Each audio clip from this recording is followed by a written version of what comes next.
South African Communist Party is holding its 24th annual commemoration ceremony of the death of Comrade Joe Slovo. Let's go there live now to catch up with the event and get the latest.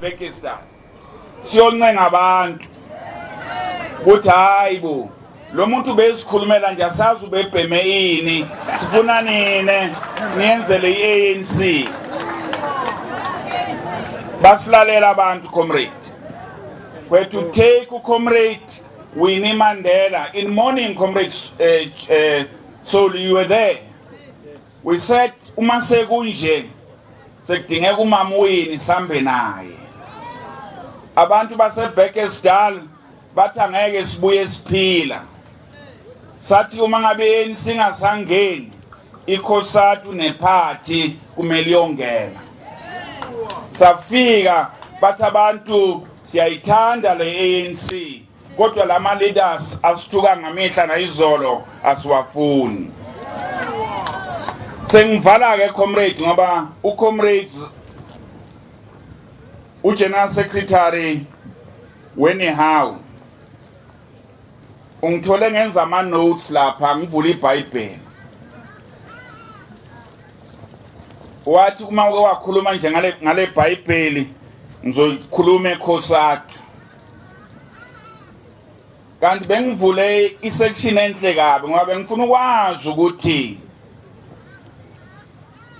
why uma ubheka ibhola ubheka ama players kunama player abizwa bo Jesus angazi ukene ngayibheka lento kunama player abizwa bo Jesus Manchester City abayaziyo Citizen kodwa la ekhaya mthetho uma ubiza indodana yakho nje uthi uJesu iHome Affairs ngeke imregisterishe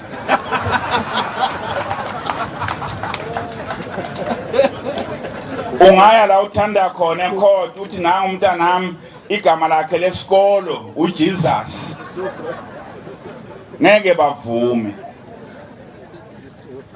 bengithi ngifuna ukubatshela abantu bakithi ukuthi uma silifunda le Bhayibheli ake silifunde kahle abantu bakithi si understand le ndaba sePalestine omama bethu mabethandaza la ngeke ngizubhlungu kakhulu masebethi thina abantwana bakwaIsrael angithi Nkosi yami ugogo wami usho kanjani ukuthi umntwana kaIsrael abantu benenhliziyo ezimbi kangaka abakwaIsrael asibafundise iJerusalem alikho ezulwini lila iKhanani alikho ezulwini lila ungathi umuntu asolo wathi hayi Nkosi yami ungikhaphe ngiwele iJordan lila uyapha eJordan Ngay-13 nge comrades zaka February ikhosatu ya ku general strike Ngay-13 zaka February siya ku general strike abantu bebaye ba confuseke niya kanjani ku general strike nikhuluma ngama election cha sifuna uencourage le government sifuna NHI siphelelwa isikhathi asifuni iprivatization yama state owned enterprise sifuna imisebenzi asifuni VAT so sifuna ukubakhumbuza ama comrade ukuthi no siyanithanda kodwa esingakufuni asikufake ngaphakathi sikukhiphela ngaphandle sithi kasimobilizane comrade sizoyiqinisa le African National Congress so that mangabe debate izinto argument ingasenayo ithi abasebenzi basho kanje sikwazi ukuqhubekela phambili amandla long live the spirit of Comrade Joe Slovo long live Councillor. Siyabonga lobhala simshayeleni izandla comrade. Thank you very much Comrade Bheki. Phambili ngemfundo phambili. Phambili ngama political schools phambili. Phambili ngama political schools phambili. Down with corruption down. Phansi nge-corruption down. Phansi nge-populism phansi. Amandla. Amandla. Qina Khosati qina. So besikhona kuleyo march nobhala iparty izokusupport. So besilapho sinani. Without wasting time comrades, sizobiza i-ANC, the leader of this alliance. Izosinikeza i-solidarity message. Nyamboze. Awusondele Nyamboze. Mazimphakamiseni ngengoma.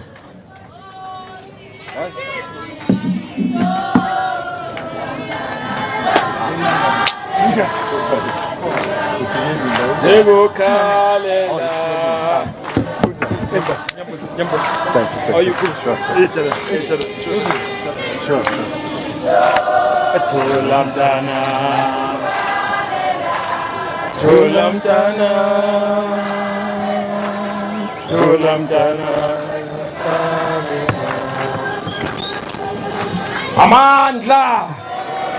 Siyabonga comrades. Amandla, Amandla, Matla, Matimba, Manda, Ashu, Viva ANC, Viva, Bua Komanisi, Bua, Qina Msebenzi, Qina, Malibongwe, Roar Young Lions Roar, Tigitela Lufasimba Tigitela. Thank you very much, comrade program directors, the leadership of the party led by Comrade Blade,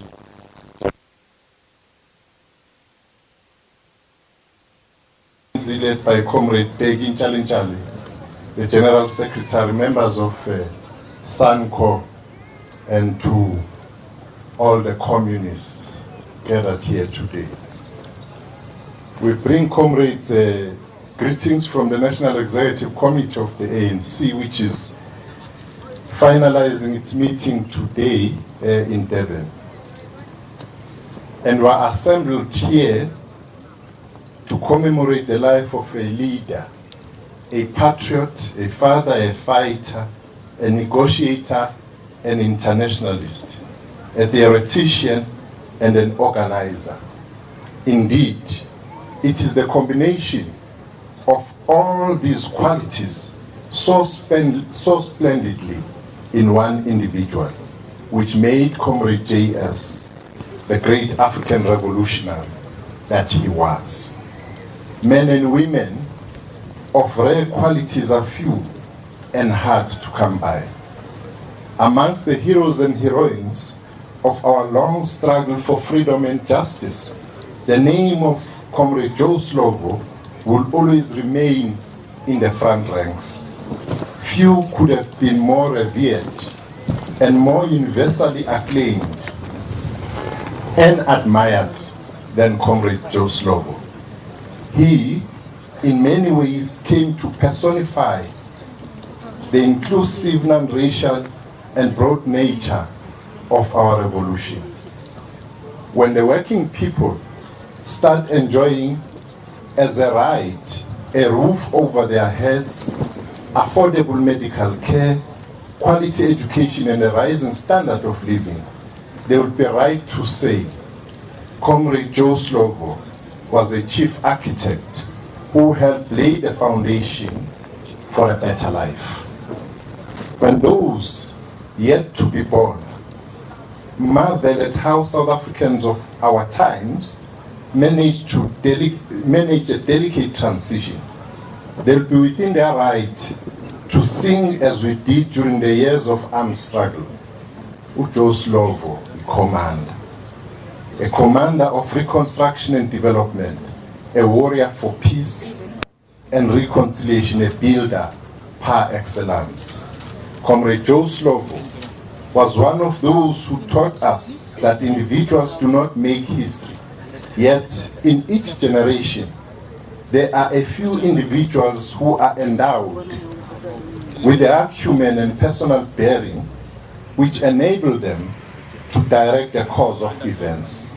The occasion of the anniversary of the demise of Comrade Joe Slovo, the former General Secretary of the Communist Party, will always be a somber moment which brings back fond memories of the leadership qualities of the great patriot who worked to liberate the downtrodden from the clutches of apartheid colonial subjugation. At the same time, it also behoves us to reflect the legacy of this great leader. The legendary resolve of Comrade J.S. to dedicate his life to the armed overthrow of the iniquitous apartheid white rule in the fullness of his lifetime made him to become an enigmatic and beautiful embodiment of the non-racial character of our struggle. The total commitment of Comrade Joe Slovo to bring an end to apartheid and freedom to the majority of South Africans was not only underlined by the sacrifices he and his family made in the bitter struggle we waged to destroy apartheid colonialism, but most importantly, his keen and tenacious contribution to the revolutionary thought, in fact, in directing the revolutionary thought in our struggle. Furthermore, Comrade J.S. demonstrated to all South African revolutionary activists that freedom is about development and better life for all. In his duties as the Minister of Housing following the dawn of democracy, he continued to live a simple life whilst working for the best comfort for the masses with his legendary RDP housing program, which is still popular to this day. It's amazing, comrades, that almost 25 years, the first thing we are able to account to the public is how this government has provided houses, the shelter on the roof of our people. And as we do that always, we should remember the architect, Joe Slovo, who actually led in that regard. Today, we commemorate the life of Comrade Slovo against the backdrop of immense challenges to our revolution, both domestically and globally. We note, as we did in the strategy and tactics of the global economic crisis started in 2007, which underlined the flaws of neoliberal ideology and praxis. The world is experiencing a polycrisis reflected in rapacious conduct of finance capital, signs of a secular stagnation in production and trade, degradation of the environment, and further marginalization of regions in the periphery of global capitalism. Accompanying these multiple crises, comrades, is the declining legitimacy of the political and business elite. And on the backdrop of that, we see the ascendancy of narrow nationalism, whether we are viewing it from Europe or the Americas. You see this upward mobility which has to be defeated.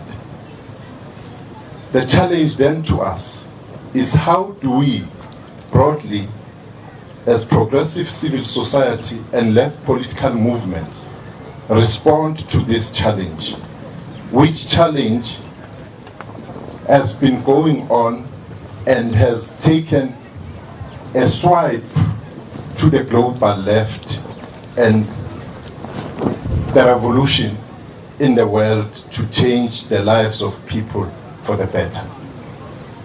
South Africa as a country is one which manifests the most of the social fault lines that define humanity's current challenges, the inequality which we have to continue to fight.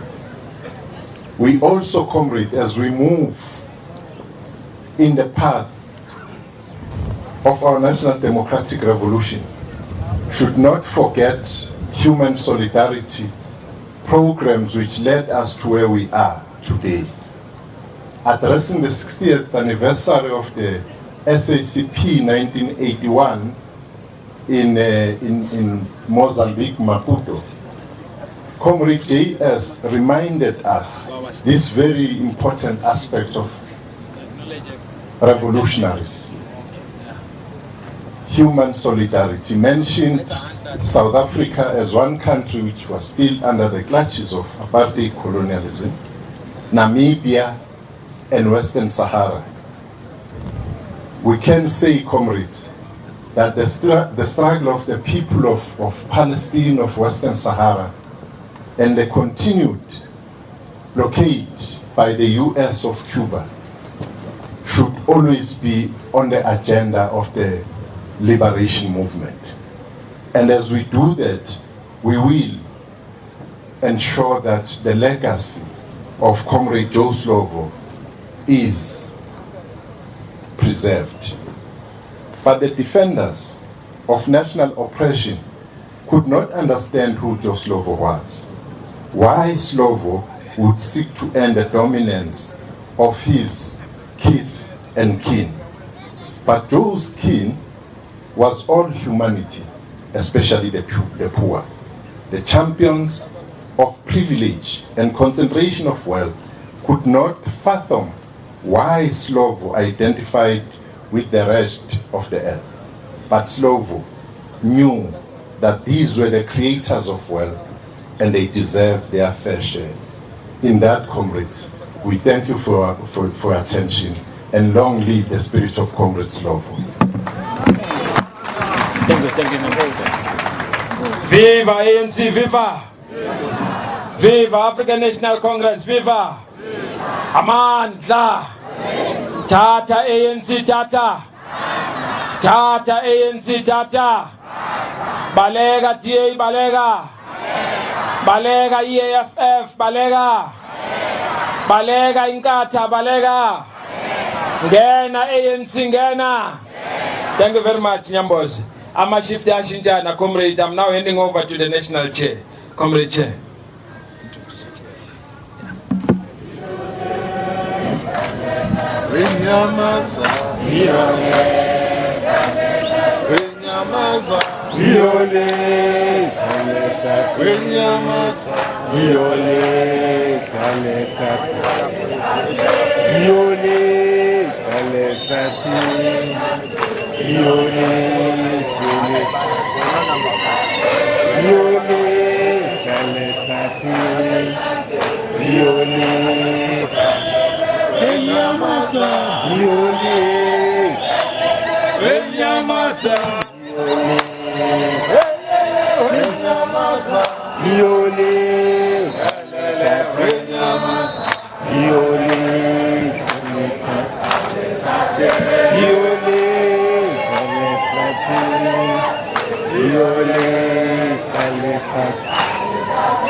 Amandla.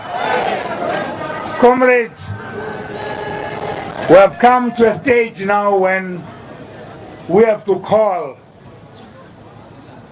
unobhala we-party to come and address us. Umdengendonga. Nonke Nyamaza don't have to explain who he is. Dr. Bladen Zimande has to come so that he can give us directions in dealing with the people who believe that there's a fight back agenda. So Nobala, come forward.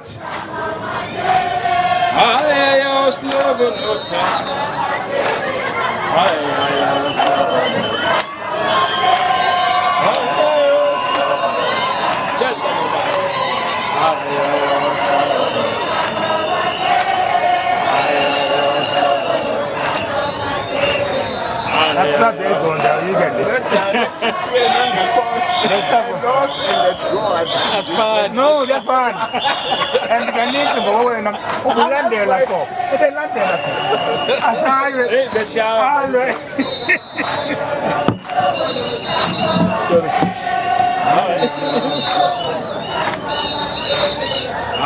You're stubborn. You're stubborn. Amanda! Amanda! Long live the memory of Comrade Joe Slovo, long live. Long live the memory of Comrade Joe Slovo, long live. Viva the South African Communist Party, viva. Viva the African National Congress, viva. Viva COSATU, viva. Viva Sanko, viva. Amanda. Phansi ngama-labor broker, phansi. Phansi ngokudelezwa, phansi. Forward to socialism, forward. Viva the YCL uFasimba, viva. Mayikhule i-YCL, mayikhule. Amandla.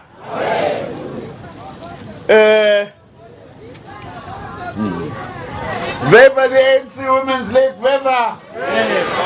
Viva the ANC Youth League, viva. Amandla.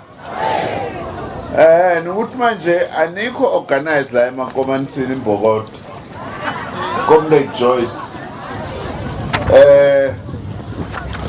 Comrade Chair, Comrade uZokwana. No Comrade uJompis. Usihlalo we SACP kule province. Ngibingelele our first Deputy General Secretary, Comrade Usoli, and other officials apart who are here, and members of the Central Committee. Comrade Unathi Mthetho, the leadership ANC ekhona lana, Comrade Ronald. You are most welcome, comrades. Ngibingelele uGeneral Secretary weCOSATU, uComrade uBheki Njali. Comrade Bheki ukhulume kahle. Lento yakho yokugcizelela imfundo is very important. In fact, we need to say now, when we say we must affirm the youth, we mean the youth esikoleni. Lenga yile esikoleni so i-affirma ngokuthi sithi ayihambi esikoleni. Ibuyele esikoleni. We want to say we now need a country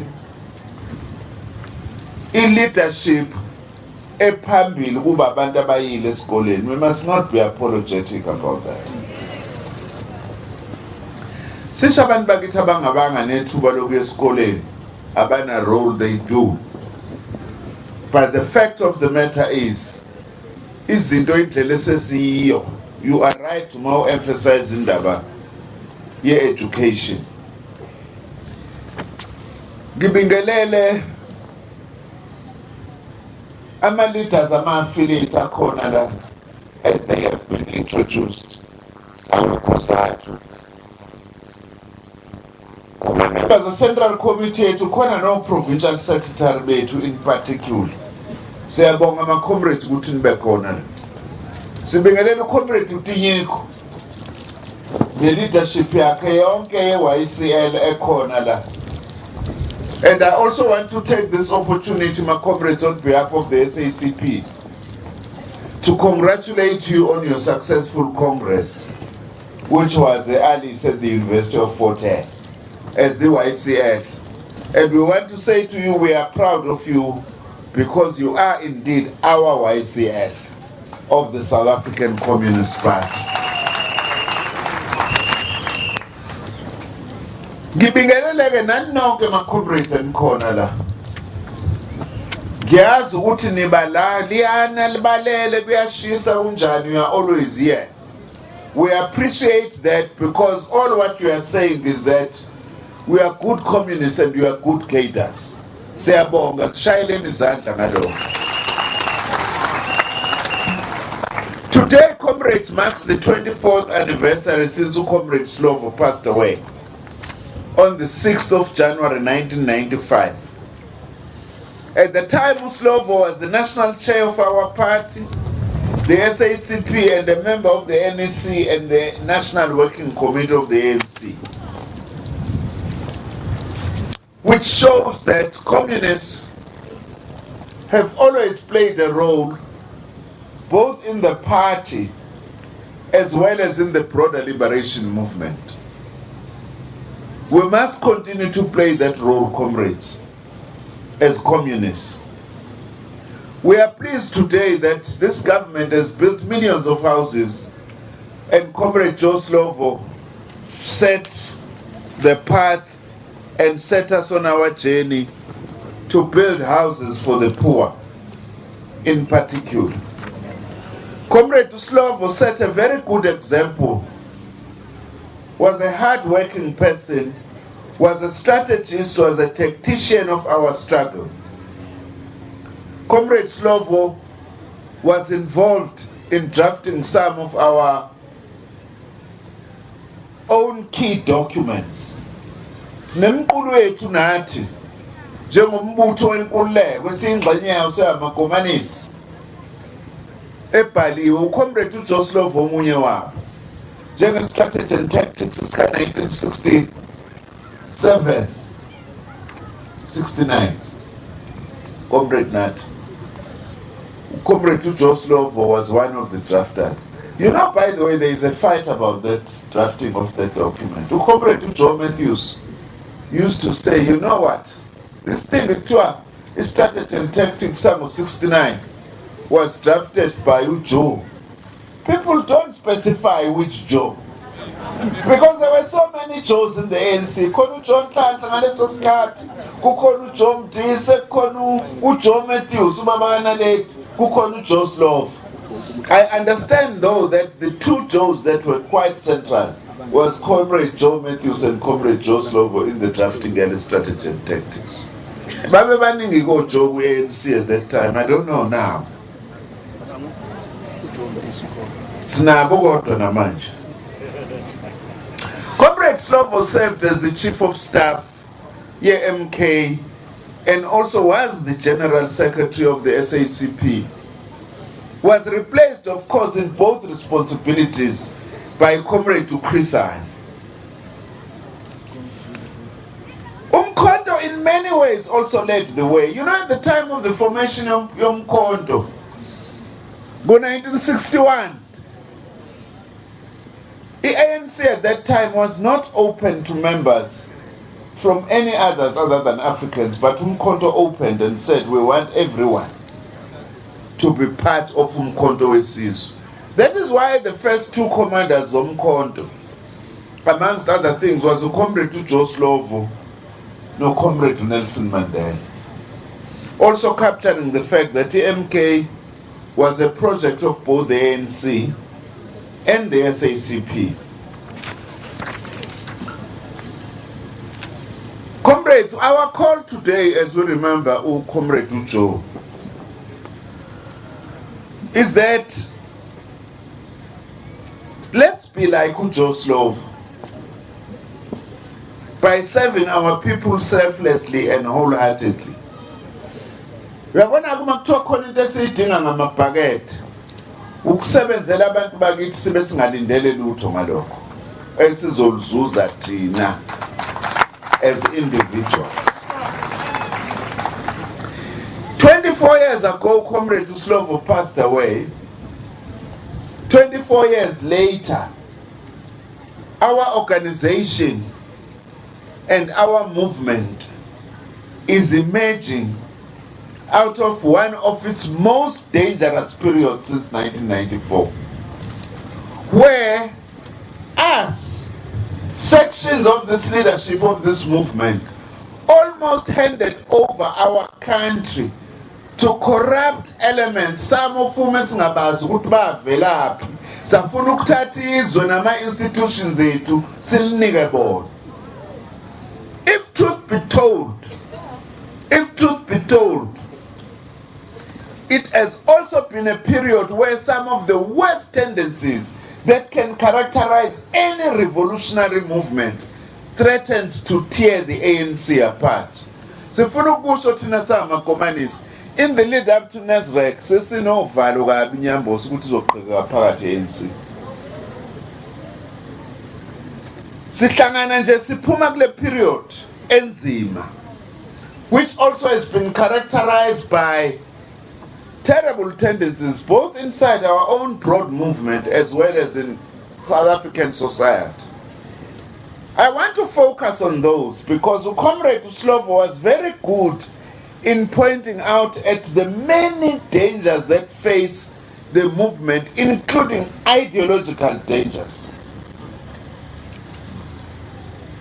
Ngifuna ukubala lezifo okufunakala sizilwe siyikhiphe embuthweni. iBP yakhona, ushukela wakhona lo embuthweni. Funa siukhiphe iBP noshukela baphila abantu bakithi nasembuthweni asiyikhiphe lezi zinto. Sifo sokuqala esikhulu esibhekene nombutho wethu factionalism.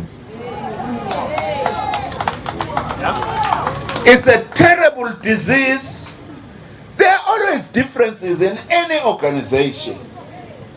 But the moment those differences are about who is in a position in order to control resources, it becomes a problem. To the point yokuthi siyadublana sibulalane namhlanje sibanga ikhundla shows how dangerous this disease has become. Indaba ye-assassination on the grounds zokuthi ubani ozoba sesikhundleni ukuze control emapha ama-resources shows ukuthi in fact, factionalism is one thing that will ultimately destroy our revolution if we don't defeat it. Sila namhlanje phambi kwethuna lika Joe Slovo sifuna ukuthi siyizwe siumbutho asilwiseni le factionalism, and part of fighting it is to point it out ukuthi comrade, we are acting in a factionalist way. Now, manje, those who are acting in a factionalist way as we are going into an election, asibabizele eceleni singabasabi sibatshele. Akangathi president and a program at KZN in the lead up to the 12th, kube khona nabanye baba nama programs that are countering uPresident uCyril Ramaphosa into ayenzayo lapha eThekwini. That's being factionalist and dividing the movement. Sifo sokuqala ke lesi esizothi namhlanje uma sila phambi kwaSlovo sisiqede. The second disease is not a new one. It's the resurgence of racism and racial chauvinism. We have a big challenge in our country today that the racism that has been such a feature of society is threatening to get worse and get out of hand. You know, Comrade Joe, now Comrade Joan, I was looking at attention at Clifton Beach, Nyambos. I said, you know, looking at some other clips on Facebook and all that, we are just so close to a racial confrontation if we are not careful. So, comrades, we have to fight racism wherever it rears its ugly head, including organizations like the AfriForum, who are actually abusing our democracy to want to roll back izinto which we must do. For example, Comrade Sol, the AfriForum is taking uBhekicele to court, Minister Wamapolice. Why? Because the Minister of Police wants to actually promote these comrades who are doing VIP protection. Abahamba nathi. thina sivikelwa amaphoyisa ukuthi bathole better positions and promotions. Some of them have been doing this for 23 years. They have never been promoted, and many of them babesemkhontweni nakwi-APLA, but they can't be promoted. The AfriForum Year Court iyabavimba. These racists. This is abuse of our democratic process, actually. But also, comrades, we must be careful. We can't fight racism with racism. We can't. Some of this racial chauvinism that we are seeing coming from within the ranks of black people, it's unacceptable. It must be condemned. I don't want to mention organizations, but I can't resist. This backward racial chauvinism of the BLF, we must condemn it in the strongest possible terms. Because they're an opportunist organization that's racially chauvinistic. In any case, whose interests are they serving? The leader of BLF, when we were marching for land some 10 years back, he opposed us marching to Accra, South Africa. Today he's like this big champion. We must defeat that. And the Congress of voted at Rambut. No one must go and vote for that. So voted the African National Congress. Ha, that's it. We are not voting for anybody else. Who are these chauvinists? Very backward and behind. Even the EFF has got elements of this backward racial chauvinism in itself. Asimusu kulahleka sithi uma sineyinkinga bese siyalahleka. Singenziso kwalo yamkhove lathi lini izulu wayongena ngamakhelwane ungena ekhaya. Fika kubasa umlilo la Nyambozi uyangena usuyotha nawo uyayijiva emnyango. Kanti ungena wrong ngamakhelwane wrong. Asingangeni ngamakhelwane wrong. Thina sabantu siyahlaba nanokuhlaba ngithi siyakwazi lokho. Awuthi uma uhlaba kamakhelwane ubiza idlozi la kaMkhize uNzimande. Mama wakanzimande ubiza idlozi la kaNzimande. Uma ukhongolosi ubiza idlozi la kakhongolosi uOliver Tambo no Joe Slovo no mama uAlbertina Sisulu. Hayi ukuthi uyobiza ezinye izinto esingazazi. In memory of Comrade Joe Slovo, we must do all to defeat racism and racial chauvinism. The other disease, esinye sifo esikhona, is tribalism and regionalism. Comrades, we must be careful of this. And usually it's leaders, by the way, if they want positions, they appeal to chauvinism and regionalism. Today, if we are a leader from a particular province, you must go and only work in that province. That's wrong. We are one people, we are one South Africa. In fact, the biggest achievement of the African National Congress, which people forget, was to unite the African people. Lento yokuthi manje kuqale kuba khona abakhuluma indaba the tribal affiliation is wrong. In any case, as far as we are concerned, not just the SACP, the alliance as a whole, we understand tribalism as a political refuge of political scoundrels. That's what it is, tribalism. We must not allow that. The other disease is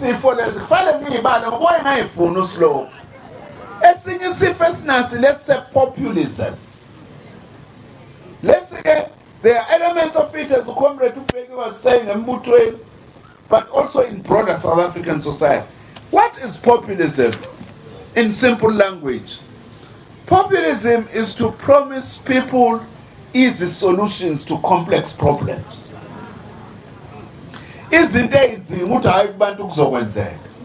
we have been worried as the SACP also in raising the issue of the important issue of land. There is also a populist element, as if land, the expropriation without compensation, is going to be just land grab. That is not how we actually plan to do this. That's being populist. We are actually misleading our people. It's another disease in populism. You promise people to deal with very difficult issues in a very simple way. Also populism ivama ukuhambisana nalento yontamo olukhulu esithi neo-fascism. We are seeing elements of that in South African society today. It is very important. Some of the people wish they were dictators so that they could actually do as they wish. We don't have a dictatorship here. We don't want it. We have a democracy. Zininganyana lezifo. Zininganyana lezifo. Ngithangizisho ngoba lo muntu esomkhumbula namhlanje wayekhuluma ngalezifo engayifuni. Khona nezintsha ezazingekho. Nasike sinye isifo i-cult of personality. Ukuthi umuntu othize ubaluleke ngaphezulu kombutho. Today there is a danger of that reimagining, comrades. Today we are told that no, we can't campaign for elections because the ANC won't win. Ivela phi leyo nto, comrades. Ivela phi leyo nto. There is no one who is bigger than our movement. Not a single individual. Comrade Mandela wayibeka kahle lento what I am who I am as Nelson Mandela because of the African National Congress. I would not have been what I am were it not for the ANC. Sivusaphi manje lento yokuthi kukhona umuntu obaluleke ngaphezulu kombutho. Akho umuntu makuthiwe ucampaigner la uyena ozolalelwa kangcono kunabanye abantu. Because uComrade ubheka uyibekile lento. We are about what the ANC is saying in its manifesto. That's what we are about. So this cult of personality, yokukhonza abantu, amakhosi angabekwanga muntu, into leyo ke wrong esingayifuni, which we must defeat.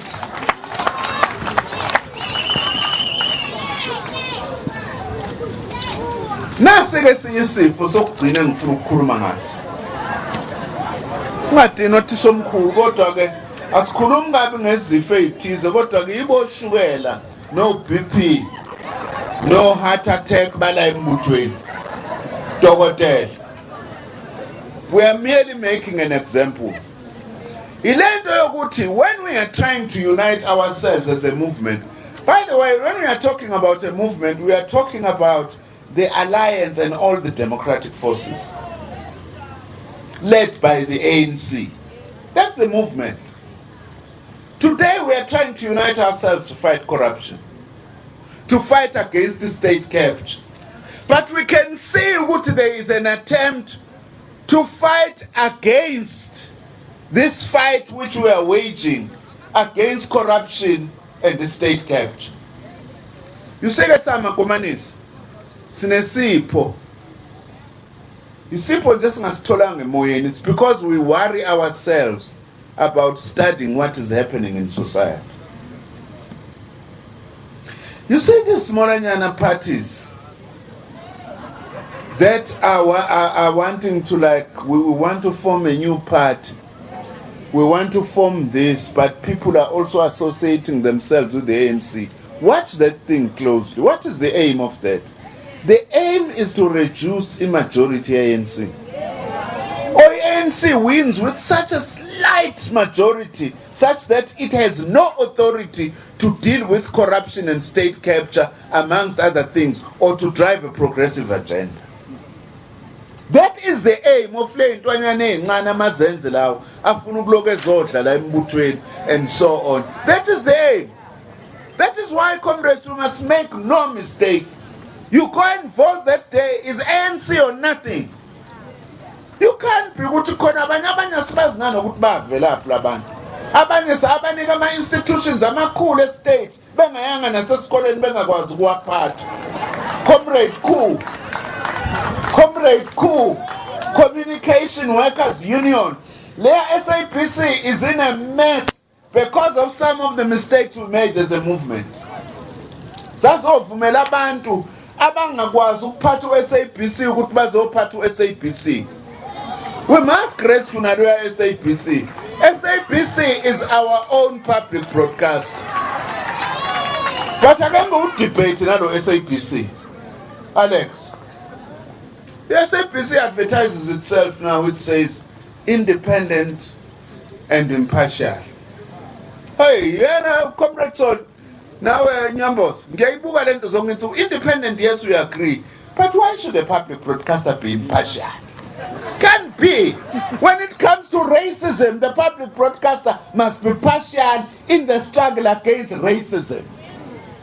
When it comes to gender-based violence, the public broadcaster must be partial against gender-based violence. And yes, this liberal notion of impartiality of a public broadcaster is a public broadcaster in a revolutionary situation.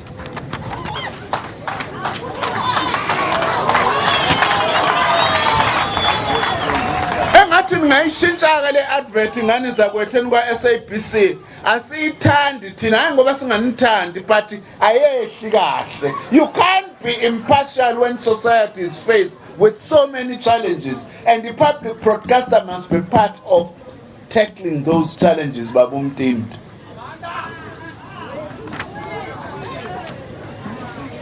Now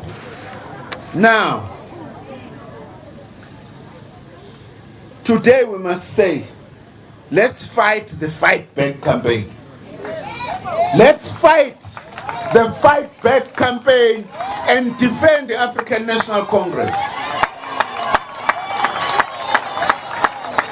President we ANC and the country. Kule province engiqhamuka kuyona simbiza kamnandi sithi Comrade Usili. That's a nice way esimbiza ngayo. Is leading a process to rescue our state-owned companies from capture. Is changing some institutions like SARS to actually collect the taxes that we need to address the needs of our people. We must support Comrade Ramaphosa in this fight to rescue our state institutions so that they serve our people. And we must not be apologetic about that. Those who are fighting against what Ramaphosa is doing, we must fight them. We must fight the fight back. Fight the fight back. Fight the fight back. Fight the fight back. Fight the fight back. For the sake of our revolution and what we want to do. Now,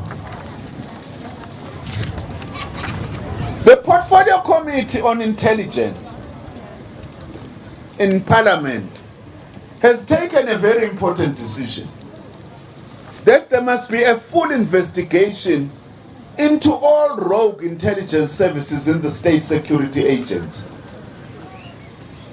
Labo abebesebenzisa izakhiwo zethu zokuxoshela ulwazi ngokuthi kuvikelwe izwe lakithi beyisebenziselwa ukulwa izimpi zabo embuthweni sithi abavezwe kubhekanwe nabo noma ngabe babe seyikhundleni eziphezulu kangakanani. We must expose this rogue.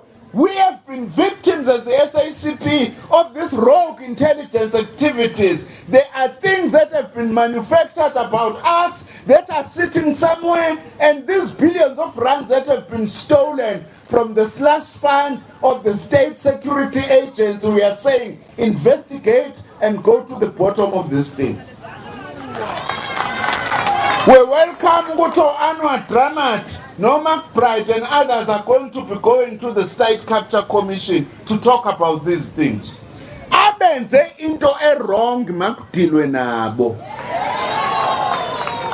Silandelelwa nge-intelligence amakomanisi. What for? We are not enemies of this revolution.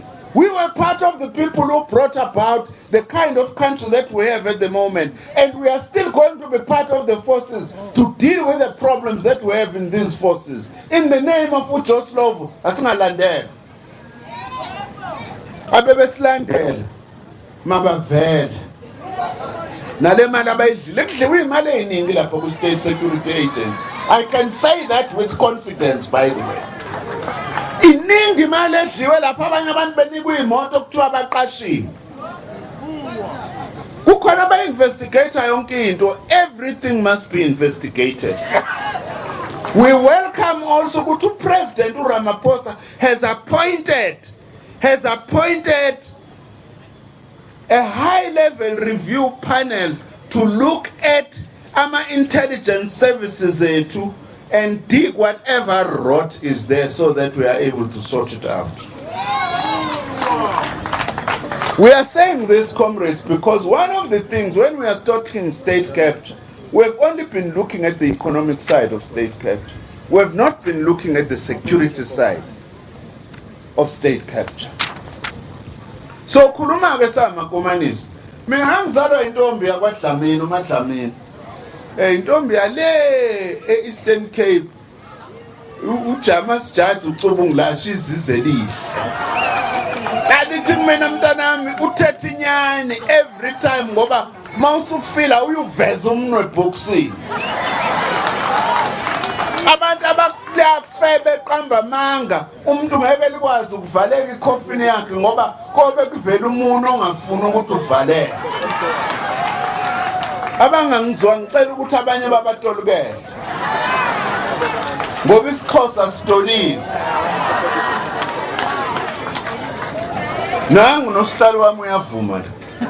Nina benifuna ukuspoila nale platform no Jacob. Nizokhuluma ngezinto nje ezingangeni la. Angiyazi le dialectics yenu niyithatha. A loss in a soccer game and a draw are two different things. It's not the same. Well, what's your dialectics which say a draw and a loss is actually the same thing? I won't explain any further. I find Leon. Comrades, you know, one of the reasons why as the SACP, in remembering Slovo, we are saying we must fight state capture. It's because one of the biggest threats, the state capture, is to undermine the gains we've made over the last 25 years. We have lots of challenges. I'm going to be coming to them when I move towards ending. But we have made lots of gains. We have done away with apartheid laws. We have actually increased access by our people to health, to education, and to social services, many of them, including social grants. Abantu bakithi ngabe balamba kakhulu kuba wekho lama social grants. Ziningi izinto esizenzile silala sikhona as a result of the gains we've made. Now, if you take uEskom, you hand over uEskom kumndeni wakwaGupta esingawazi ukuthi wavelaphi, sizoshintsha kanjani impilo zabantu bakithi ngoba bazohlwitha konke lokho bese sikutholile over the last 25 years. The ANC took a very important resolution, Comrade Ronald Emangaung. Yati, we must now drive a second, more radical phase of our democratic revolution. Khuluma singise umbutho wethu. Siyakwazi ukuyichaza nangesintu. Yeah, Comrade Jacob uyichaza ngesipedi. Mina ngizoyisho ngesizulu. Sidinga ukufaka amafutha ekutheni siguqule isimo sezomnotho manje. Kodwa ukuze sikwazi ukwenza lokho kufanele sakhele phezulu kwethu esesizuzile ku 25 years old. Sifaka petrol. Sengiyawazi manje petrol ngoba kuthiwa ke ngibe uMinister of Transport. Kodwa kumina ngikhuphula iprice ka petrol. Ningaze ningisuse la nyambo.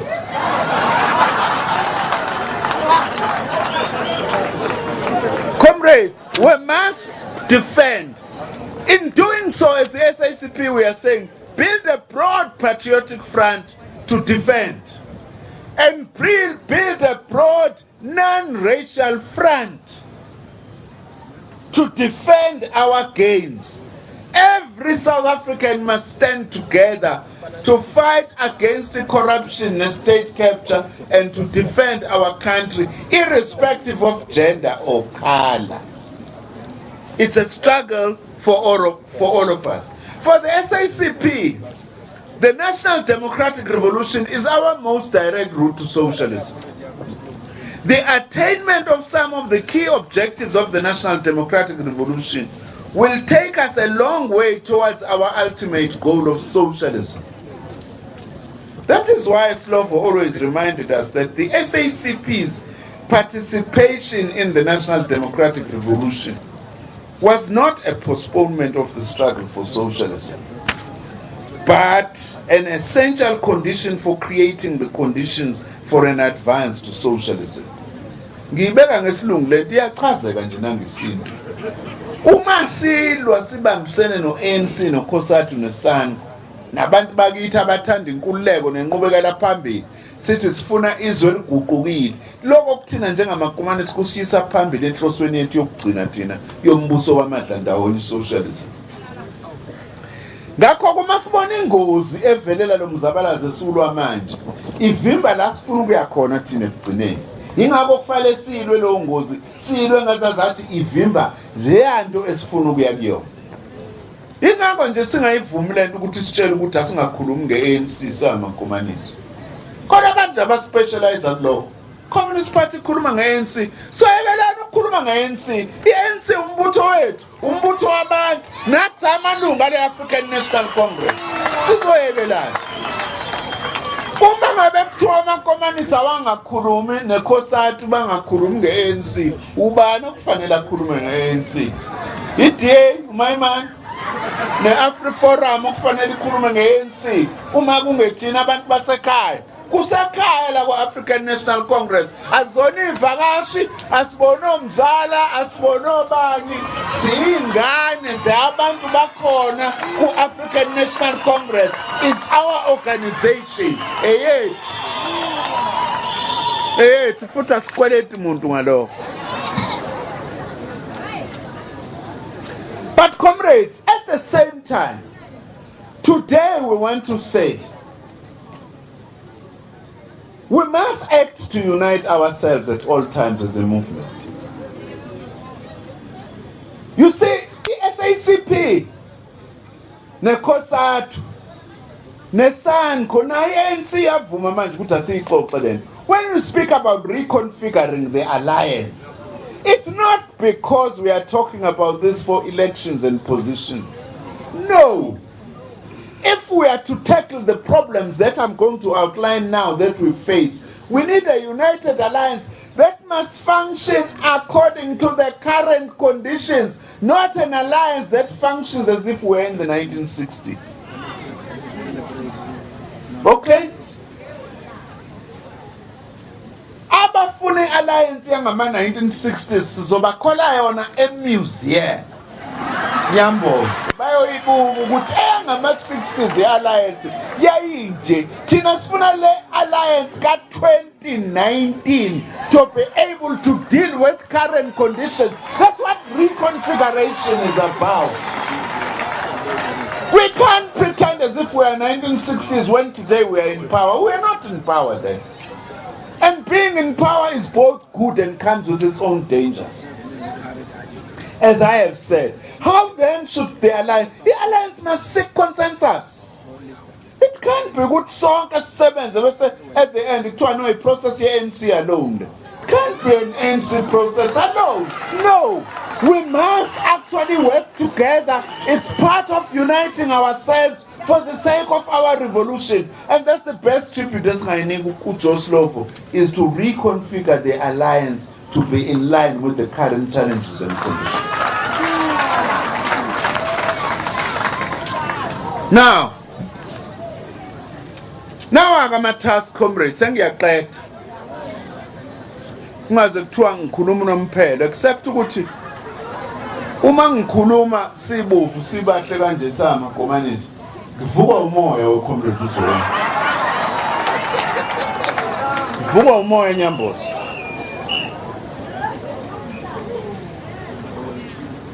Comrades, umsebenzi wethu wokuqala obaluleke kunawo wonke kulonyaka ka2019 ukuthi siwine ukhetho kulonyaka. That's the key strategic and programmatic objective of the working class and the people of South Africa as a whole is for us as the ANC-led alliance to win the elections this year. To win elections does not mean you control state power in its totality, by the way. But you can't lose that governmental and electoral power, because you won't be able to transform the state and to change society and to do the things that we want to do today. It's very important. So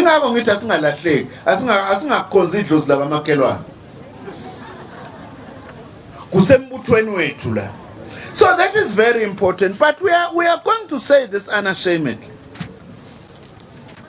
We have to win the election within the context of a reconfiguring alliance.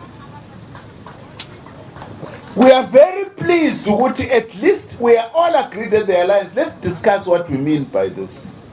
But we must remember, as communists, discussions are important, but discussions alone, they don't change things.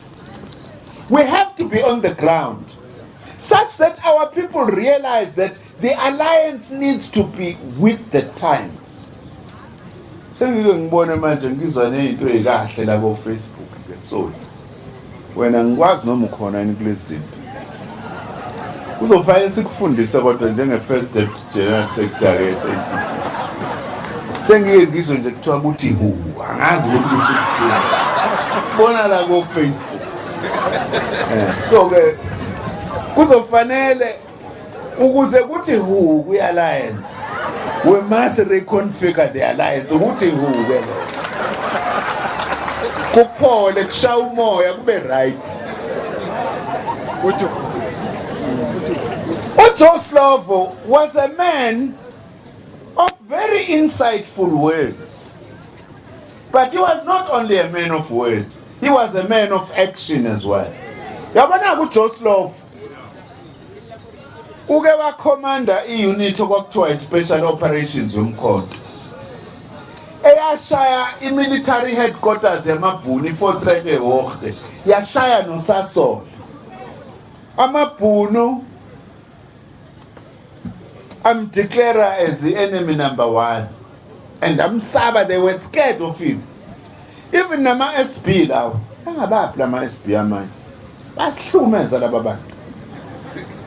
Security branch abanye baba abantu abamnyama babecabanga babangamazi uSlovo ukuthi ubani babemsaba kabi na.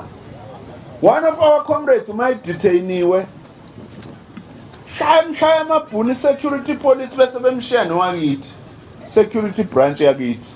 They were horrible, if not worse sometimes. But no, mfowethu khuluma iqiniso bazokuyeka belunga ngeke bakushaya uma ngabe ukhuluma iqiniso. Icala kasha lezi zayisebenzela amabhunu. Kodwa mfowethu ngempela njengoba ngiyeza ukuthi okwabaseswazini nabo Mozambique uyamazi uSlovo. Konja maka Slovo abakaba. Because babecabanga ukuthi uSlovo is a black lead umuntu omnyama. Indlela uSlovo ayesatshwa ngayo. He was a man of action. Nathi, we must be a movement of action. We must intensify working class and mass campaigning. I have said that the first task is to win the elections and to fight all these diseases ebengikhuluma ngazo inside our movement and in broader South African society. Funize nemjovo yakhona namaphilisi akhona nama-cough mix sifuma uma singavumi sibulale all these diseases ezikhona embuthweni. Also, as the SACP comrades, let's take forward our Red October campaign. Not only the 2018 Red October campaign, but also the 2017-2018 Red October campaign of intensifying the struggle against gender-based violence.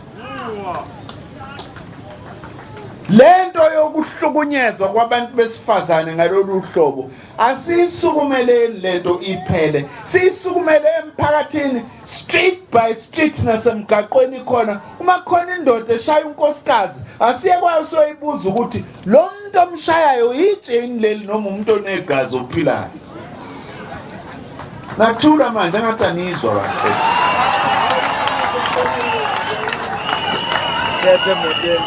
Silweke nalezi ishimane ekhona la zamadoda ezifuna ukuthi umuntu wesifazane uma ezo-applyela umsebenzi aqale ocansini kuqala izishimane ovuka uvale abantu abangakwazi ukukhuluma kahle bathandwe abantu besifazane. Uyabona-ke Tshali nansi enye into kufanele ikhosati ikhampeyini yekhosati ukulwa neyishimane efuna ukuqasha abantu besifazane ngokuthi balale nazo. Khosati ayikazi icabanga lento ukuthi enye task ikhampeyini yekhosati ukulwa neyishimane. Ishimane abantu ababheda kabibo laba abanye abasidalela inkinga. Ukushela uqonywe into enhle nemnandi nje. Intombi yakwabo uyoyibika uyinsizwa ukuthi mina ngunzimanda insizwa yakabani intombi hayi bengithi nami impela ke ngizosho ngisondele kuwena. Kodwa intombi mayithi cha kokuqala njengomfana wakadambuza ukubuye kuzothatha ishansi kwesibili mhlambe nakwesithathu kodwa makudlula lapho isathi no hayi shaya ubona ufike ngayo indlela wami kusho ukuthi akakufundi loyo muntu musu kuyomlalela endleleni ebusuku ufuna ukumdlwengula. Shimane lo. We must take forward this campaign, comrades, in memory and in honor of Joe Slovo. We must also take up local government problems and issues. You know, one of the issues that really is of concern, we must be closer to our people, and it can't be that we've got protests that as a movement we don't know anything about, where they come from. We need to be with the people all the time and be able to engage and raise issues. Engage our councillors. The overwhelming majority of the councillors in this country are ANC councillors. Lama councillor angasebenza waphuma hambe. And we get ama councillor asebenzayo. I-councillor elingawubamba umhlangano every 3 months does not deserve to be a white councillor in that position. We must continue with the campaign. Part of contesting or campaigning for elections in 2019 is to deal with these problems. Let's not run away from them, because other forces are going to use them against us as a movement. I agree with you on national health insurance. Chal.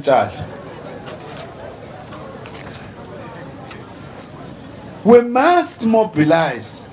This thing of a strike by COSATU in support of the NHI, as it has already been said by Comrade Joe Slovo, I support us in Communist Party. We also want to condemn these people now. You know, they are now saying, no, NHI can't be implemented because our health institutions are in bad shape. What is that? We know that we have challenges in health. We know that. That's why we are introducing NHI, because it will partly help us to address those problems that we have. You can't then use the problems to say there shall be no implementation from the NHI. How different are you from the big health monopolies that do not want the national health insurance? Who is funding you to be able to talk like that? No. There is something seriously wrong. It's a new language that we are beginning to hear. Also, we want to say, Ankulum General Minister, Ankulum General General Secretary Nyambos, SACP, deployment.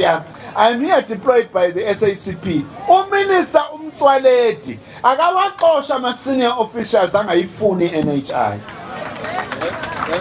He must remove them, because clearly, if there are those inside government who do not want to implement the policies of this government, they do not deserve to be there. And it's because I don't General Secretary, how don't defend these senior officials as a mandate that you actually and the people of South Africa have given them. Today,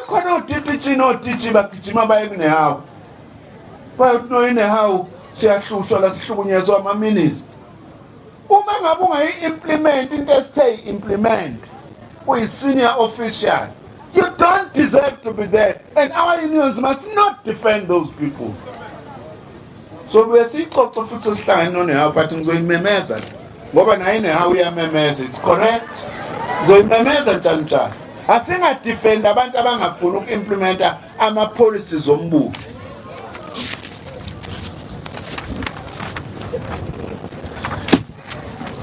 Let's intensify the campaign for the provision of affordable houses for our people. But the provision of houses can't just be the function of government alone.